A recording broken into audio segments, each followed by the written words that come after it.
Kilowatt 0, Foxtrot Charlie Lima. Kilo 0, Fox Charlie Lima. The name is Conrad in Kansas, excuse me. I'm sorry, what's the name again? Conrad.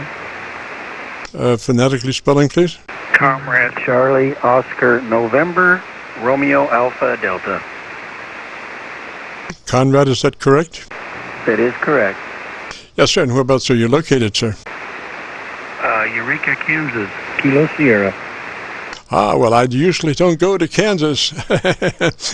I'm looking for Dorothy when I go to Kansas. Gosh, you're sounding really good, sir. You're coming in.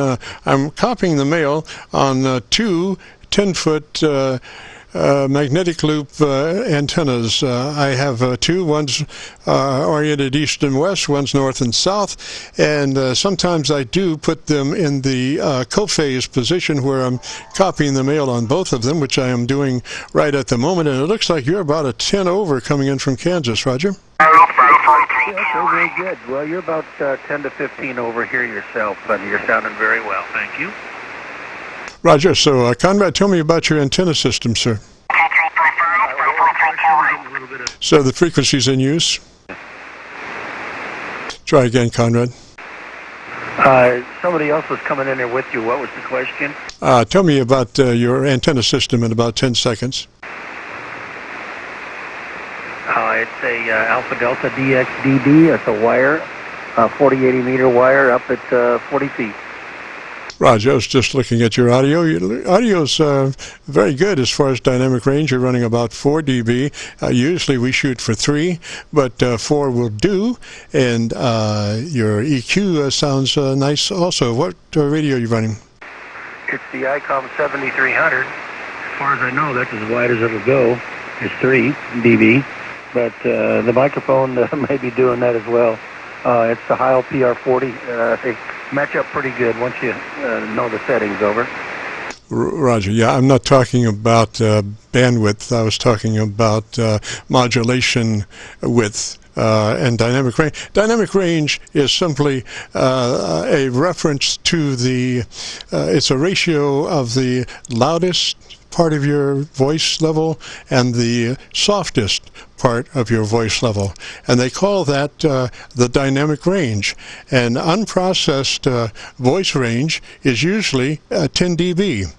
10 dB dynamic range with unprocessed voice, which if you were to put that on the radio without any processing, 10 dB would translate to about 30% of average peak modulation.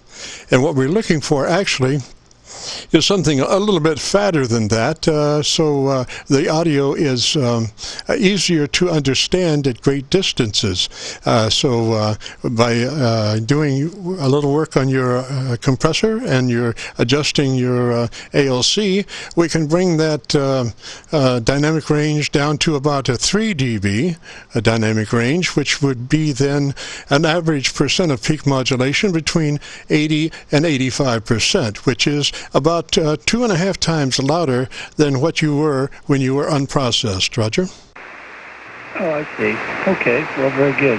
Okay, well, okay, thanks for the offer there, but the wife and I need to run real quick. They got a lobster boil going on down at Howard, Kansas, south of here, about 30 miles, and we're going to drive down there and eat some lobster and some crawfish and crab legs and stuff like that. Over.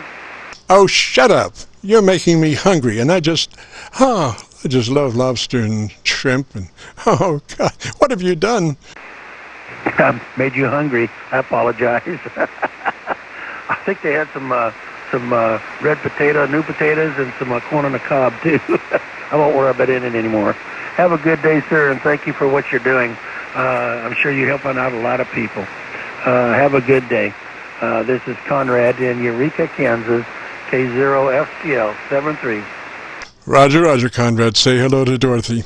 And I don't know how you knew all my favorite foods. I'm going to look around and see if I got a bug somewhere in the shack, because I think you didn't name any one of those foods that wasn't my favorite. So I don't know if I'll make it to 5 after all. Threes, Conrad. We'll catch you later. Thanks for checking in, buddy. This is KC9VKV in the Qso-Vlog network.